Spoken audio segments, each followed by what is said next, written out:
país tem registrado um aumento do número de novos casos e de mortes. Os especialistas apontam o dedo ao relaxamento da população e apelam à união entre países para evitar o aparecimento de novos surtos.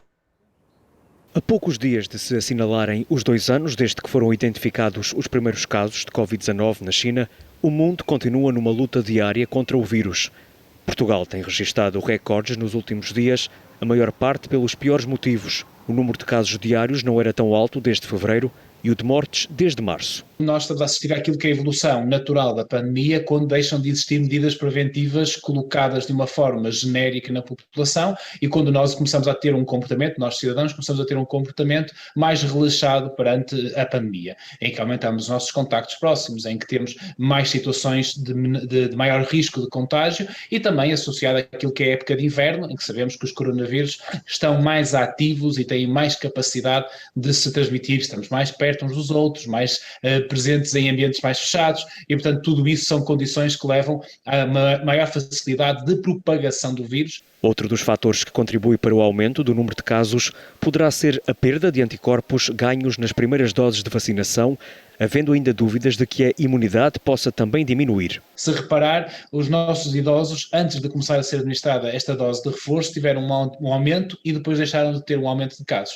E, portanto, há sim maior facilidade em serem infectados, em sermos infectados ao longo do tempo, e até se fala da possibilidade de termos que levar uma dose de reforço anual, aguardemos para ver se será mesmo assim, mas não acredito que seja tudo justificável com essa diminuição da imunidade, até porque os nossos idosos nesta fase, que ainda estamos a vacinar os nossos idosos, os nossos vulneráveis, são a faixa etária com menor incidência de casos.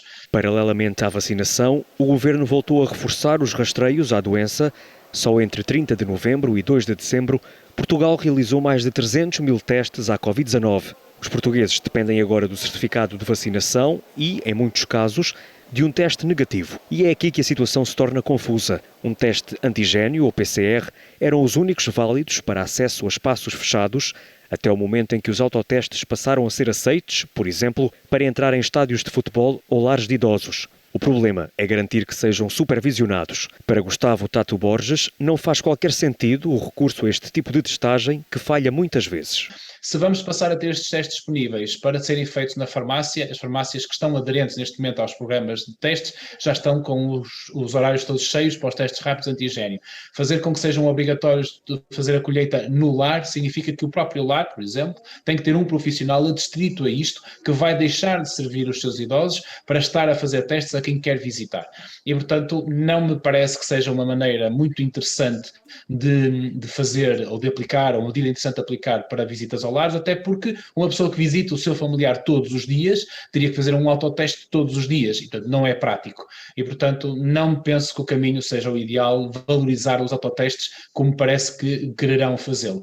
Sim, os testes rápidos antigênio, sim aos PCRs, os autotestes são um indicador não muito preciso e portanto não será o ideal para estas situações de maior risco. Portugal continua a administrar as doses de reforço da vacina contra a Covid-19. As prioridades da DGS são, para já, todos os utentes com mais de 65 anos e os utentes com mais de 50 anos que tomaram a dose única da Janssen na primeira campanha de vacinação.